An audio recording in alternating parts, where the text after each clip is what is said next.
The topic of this video is lease, which comes under section 105 of the Transfer of Property Act 1882। आज इस video में मैं आपको बताने वाला हूँ कि लीज़ का क्या मतलब होता है और एसेंशियल एलिमेंट्स जो है लीज़ के वो क्या क्या है उसे मैं समझाऊंगा। तो आइए समझते हैं। पहले समझते हैं कि लीज़ का मतलब क्या होता है। Meaning of lease: a lease of immovable property is a transfer of right of possession to enjoy such property from transferor to transferee for a stipulated period of time in return of a price paid by the transferee। तो lease क्या है? Lease जो है वो एक किसी immovable property का ही हो सकता है। तो अ lease of immovable property is a transfer of right. किसी भी इमूवेबल प्रॉपर्टी का जो लीज होता है वो क्या होता है? ट्रांसफर ऑफ राइट होता है। यहाँ पे जो transfer of right of possession होता है, यहाँ पे जो ट्रांसफरर होते हैं मीन्स जिसका जो प्रॉपर्टी है, जिसका इमूवेबल प्रॉपर्टी है, मान लीजिए किसी का बिल्डिंग ही है, तो वो क्या कर रहा है? वो लीज़ में किसी को दे रहा है। तो यहाँ पे जो बिल्डिंग अपना दे रहा है वो क्या होगा? ट्रांसफरर होगा। और जिसे बिल्डिंग दिया जा रहा है वो क्या होगा? ट्रांसफरी होगा। ट्रांसफरर को हम लोग लेज़र भी बोलते हैं और ट्रांसफरी को लेजी बोलते हैं। ठीक है। तो लीज़ क्या होता है? लीज़ किसी इमूवेबल प्रॉपर्टी का होता है जहाँ पर transfer of right of position दिया जाता है, किसे? ट्रांसफरी को दिया जाता है for stipulated period of time. यहाँ पे टाइम जो होता है वो लीज़ में दिया रहता है। स्टिपुलेटेड पीरियड ऑफ टाइम कुछ भी हो सकता है। 21 ईयर्स के लिए भी लीज़ दिया जा सकता है, 99 ईयर्स के लिए भी दिया जा सकता है, 51 ईयर्स के लिए भी दिया जा सकता है, कुछ भी हो। और इसके रिटर्न में क्या क्या लेते हैं ट्रांसफरर? वो लेते क्या? In return of A price paid by the transferee. Price लेते हैं जो ट्रांसफरी देता है। ओके। तो लीज़ में चाहे कोई बिल्डिंग दे दिया जा सकता है या फिर कोई लैंड दिया जा सकता है। जो मान लीजिए कोई एक लैंड है, अब वो लैंड को क्या दे रहा है? एक आदमी का है, मान लीजिए वो ए है, उसने क्या किया? एक फार्मर को वो लैंड दे दिया लीज़ में कि आप रख लो भाई, इस लैंड को लीज़ में ले लो मुझसे और यहाँ पे आप खेती करो। जब खेती हो जाएगा तो उससे जो रिटर्न आएगा उसका 60% आप मुझे दे दीजिएगा। तो ये भी एक तरह का लीज़ है। ओके। तो लीज़ क्या होता है? लीज़ जो है वो transfer of right of position होता है, जो कि ट्रांसफरर जो है ट्रांसफरी को देता है एक स्पेसिफाइड पीरियड ऑफ टाइम के लिए। उसके बदले में वो क्या लेता है? एक प्राइस लेता है। ओके। अब डेफिनेशन क्या है लीज़ का उसे समझते हैं। Section 105 of the transfer of property act 1882 define lease. Transfer of property act का सेक्शन 105 जो है वो लीज़ को डिफाइन करता है। इसमें क्या बताया गया है ये देख लेते हैं। According to section 105 of the said act means जो ट्रांसफर ऑफ प्रॉपर्टी का सेक्शन 105 है वो क्या बोलता है? A lease of immovable property, immovable property का जो लीज होता है is a transfer of right. वो क्या है? एक ट्रांसफर ऑफ राइट है टू एंजॉय सच प्रॉपर्टी की उस प्रॉपर्टी को एंजॉय किया जाए। मीन्स जिस व्यक्ति को ट्रांसफ़र किया जा रहा है राइट, अब वो व्यक्ति क्या करेगा? उस प्रॉपर्टी को एंजॉय करेगा। Okay. Made for a certain time, express और इम्प्लाइड। लीज जो है एक सर्टन पीरियड ऑफ टाइम के लिए होता है, कोई भी ईयर हो, चाहे 11 ईयर्स हो, 21 ईयर्स हो, 51 ईयर्स हो, 99 ईयर्स हो। उसके लिए इस स्पेसिफाइड पीरियड ऑफ टाइम के लिए क्या किया जाता है? उस प्रॉपर्टी को ट्रांसफ़र कर दिया जाता है कि अब जब जिसके नाम पे ये प्रॉपर्टी ट्रांसफ़र हो रहा है वो इस प्रॉपर्टी को इंजॉय करेगा उस पीरियड ऑफ टाइम तक। ओके। और इन परपिचुएटी, लीज जो है वो परपिचुएटी में भी हो सकता है, मीन्स कंटिन्यू चलता रहेगा, कंटिन्यू रहेगा। Okay. In considerations of A price paid और प्रॉमिस और ऑफ मनी। कंसिडरेशन क्या हो सकता है यहाँ पे? प्राइस हो सकता है, प्रॉमिस हो सकता है या फिर मनी हो सकता है, अ शेयर ऑफ क्रॉस भी हो सकता है, सर्विस और एनी अदर थिंग्स या कुछ भी of value. To be rendered periodically और on specified occasions to be transferred by the transferee who accept the transfer of on such terms। okay।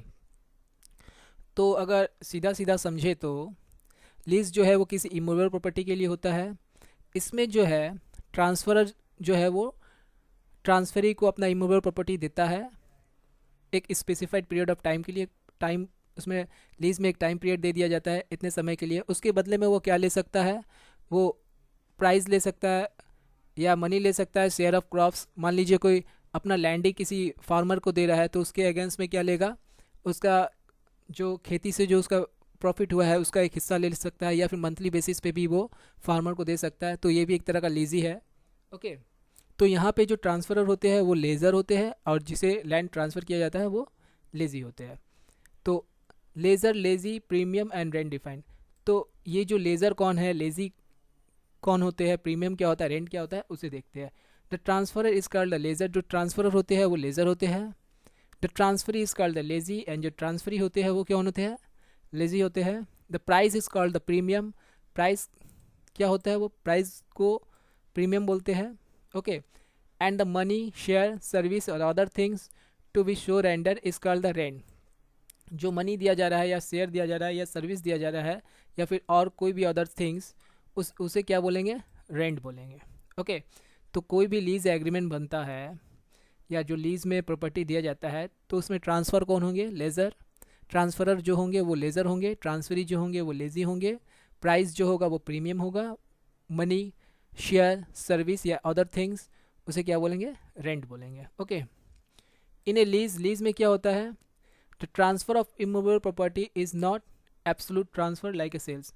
यहाँ पे जो इमूवेबल प्रॉपर्टी जो ट्रांसफ़र होता है वो एब्सोल्यूट ट्रांसफ़र नहीं होता है। यहाँ पे ओनरशिप जो है वो ट्रांसफरी को नहीं मिलता है, वो सिर्फ उस प्रॉपर्टी को एंजॉय करते हैं। ओके, लेकिन उनको ओनरशिप नहीं दिया जाता है। The ownership and position get separated from the certain period, but after the expiry of the specified period possession again get merged into ownership। Okay, तो जितने पीरियड के लिए लीज जो दिया जाता है उतने पीरियड तक ही ट्रांसफरी जो है उस प्रॉपर्टी को एंजॉय कर सकते हैं। उसके बाद जो है वो प्रॉपर्टी जो है वो ट्रांसफर चाहे तो वो ले भी सकते हैं या दोबारा उसे लीज में दे सकते हैं। तो यहाँ पे जो है ओनरशिप नहीं मिलता है ट्रांसफरी को, वो सिर्फ प्रॉपर्टी को एंजॉय करते हैं। अब एसेंशियल क्या क्या है लीज के, उसे समझ लेते हैं। पहला तो parties, the parties to a lease are the lessor and the lessee, the lessor also called the landlord and the lessee the tenant. Okay, तो यहाँ पे जो पार्टीज जो है वो होना जरूरी है। ओके, तो essential elements, one of the essential elements इस पार्टीज है। तो पार्टीज कौन होते हैं, दो ही पार्टीज होते हैं, एक लेजर होते हैं, एक लेजी होते हैं। लेजर को हम लैंडलॉर्ड भी बोल सकते हैं और लेजी को टेनेंट बोल सकते हैं। Okay, parties must be competent.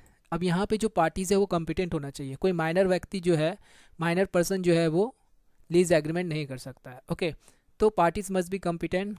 The parties in a lease agreement should be competent to enter into a contract, वो कॉम्पिटेंट होना चाहिए कि वो कॉन्ट्रैक्ट में इंटर कर सके। Lessor should be entitled to a property and have absolute right over that property. Lessor जो है उनका एब्सोल्यूट राइट होना चाहिए प्रॉपर्टी का, तभी वो क्या कर सकते हैं, लीज में अपना प्रॉपर्टी ट्रांसफरी को या लेजी को दे सकते हैं।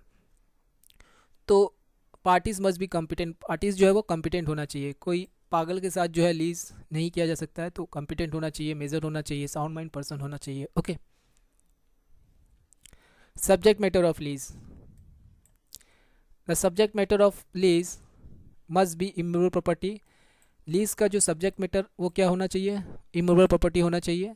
The word immovable property may not be only house. Immovable property का मतलब सिर्फ हाउस ही नहीं होता है, लैंड भी हो सकता है। हाउस एंड लैंड नहीं होता है, बट उसमें क्या और भी क्या होते हैं, but also benefit to arise out of land, right to collect fruits of a garden. जो लैंड जो है दिया जा रहा है लीज में, उससे जो बेनिफिट आ रहा है वो भी इमूवेबल प्रॉपर्टी में भी आएगा, वो भी इमूवेबल प्रॉपर्टी में आएंगे। Okay, right to collect fruits of a garden ये भी, and right to extract coal और mineral heads, right of ferries, fisheries और market dues. The contract for right for grazing is not lease. The contract for right for grazing is not lease. Right for grazing जो है वो क्या होगा, lease नहीं होता है। Okay, uh mining lease is lease. Mining का जो लीज होता है, मान लीजिए कोई एक लैंड है वो माइनिंग के लिए दे दिया गया, तो ऐसे कॉन्ट्रैक्ट को लीज बोल सकते हैं, and not sale of mineral. लेकिन सेल ऑफ मिनरल जो है वो लीज का एग्रीमेंट में नहीं आएगा। ओके, तो uh mining lease is a lease, mining lease lease होते हैं, and not a sale of minerals, and sale of mineral जो है वो लीज में नहीं आएगा। राइट ऑफ पोजेशन में आ जाइए। नेक्स्ट एसेंशियल एलिमेंट्स जो है वो लीज का वो क्या है, right of possession. Ownership rights are not transfer in a lease. यहाँ पे ऑनरशिप राइट जो है वो ट्रांसफ़र नहीं होता है, only the possession of the property is transfer, सिर्फ प्रॉपर्टी का पोजेसन ही ट्रांसफ़र होता है।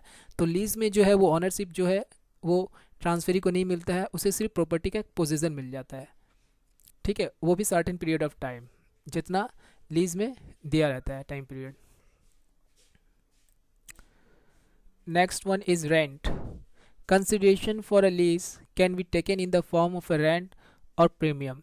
यहाँ पे कंसिडरेशन क्या होता है, कंसिडरेशन जो है लीज का वो क्या का हो सकता है, वो in the form of rent भी हो सकता है और प्रीमियम भी हो सकता है। Okay, acceptance. Lessee who is to get the interest in the property after lease has to accept the lease agreement along with the time period and term and condition imposed on the transfer।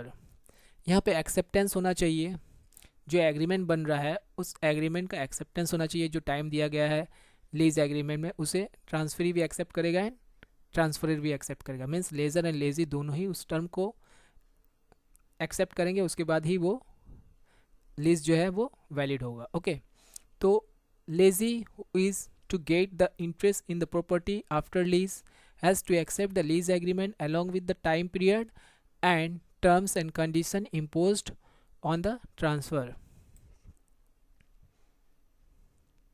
Sublease. A lazy can transfer the whole or any part of his interest in the property by sublease। अब जो transferor जो है अपना property जो है immovable property transferee को दे दिया जा रहा है, अब ट्रांसफरी क्या कर सकते हैं, उस प्रॉपर्टी को सबलीज कर सकते हैं। अगर ये सबलीज का जो टर्म जो है कॉन्ट्रैक्ट, ये पॉइंट जो है वो कॉन्ट्रैक्ट में दिया हो, लीज का जो कॉन्ट्रैक्ट होता है अगर उसमें ये मेंशन कर दिया जाए कि ट्रांसफरी जो है इस प्रॉपर्टी को सबलीज कर सकता है, तभी वो सबलीज कर सकता है, अदरवाइज वो सबलीज नहीं कर पाएगा। Okay, however this right is subject to the contract to the contrary and he can be restrained by the contract from transferring his lease by subletting। The lazy can create subleases for different parts of the demise premises। The sub-lazy gets the right subject to the covenants, terms and condition in the lease deed। Okay, तो transferee जो है अपने immovable property को वो sublease कर सकते हैं, लेकिन तभी करेंगे जब लीज एग्रीमेंट जब बनता है उसमें अगर ये पॉइंट मेंशन कर दिया जाए कि जो इमूवेबल प्रॉपर्टी जो ट्रांसफरर ट्रांसफरी को दे रहा है, अब जो ट्रांसफरी क्या कर सकते हैं उसे सबलीज कर सकते हैं या इमूवेबल प्रॉपर्टी का कोई भी एक पार्ट को वो सबलीज कर सकता है। अगर ये पॉइंट है लीज एग्रीमेंट में तभी कर पाएंगे, अदरवाइज नहीं कर पाएंगे। अगर आपको मेरा वीडियो पसंद आया है तो मेरे इस वीडियो को लाइक कर दीजिए, मेरे इस चैनल को प्लीज़ सब्सक्राइब कर लीजिए। अभी तक मैंने जितने भी वीडियो बनाया है उसका PDF फॉर्मेट जो है अपने टेलीग्राम चैनल में अपलोड कर दिया, आप वहाँ से जाकर ले सकते हैं। टेलीग्राम का जो लिंक है वो डिस्क्रिप्शन में दिया गया है, आप वहाँ से टेलीग्राम को ज्वाइन कर सकते हैं। Thank you so much for watching my video and take care and bye bye.